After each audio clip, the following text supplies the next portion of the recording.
Okay, second thing is this. Second thing is this wisdom that we have. Here's why we are kind of silent and not sharing with the little boys and with our children, because we run a fucking story that says if I admit my shit, I'm actually giving him permission to do this shit. It's a fucking bullshit story. It's a bullshit story.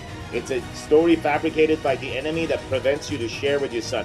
So you have this thing that, you know, at age of 14, you fucking drank and drove and you crashed the car into the fucking baseball field, right? You have that story. And the reason why you're not sharing the wisdom that came out of that story is that if I tell him the story, I may give him the permission to drink and drive and experience himself. And then he's going to say, well, dad did it, so I did it.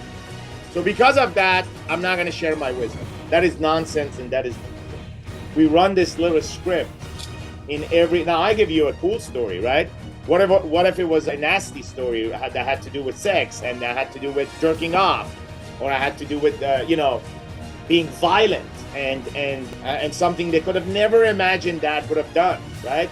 You know, man, at the age of 16, I beat the fuck out of my girlfriend, right?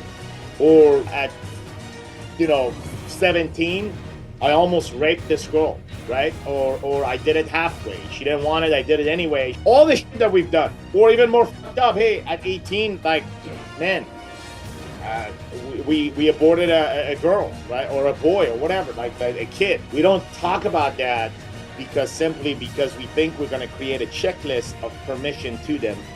And that's bullshit. And if you don't have the relationship to share that with them, that's the first step that you have to develop. Because yeah, man, if you don't have the relationship with them and then you share this shit, they just fucking hate you more. They won't even get it while you share it. You must establish the relationship, then you pour the wisdom. And a lot of us don't pour the wisdom because we're just afraid that we may give them the wrong example.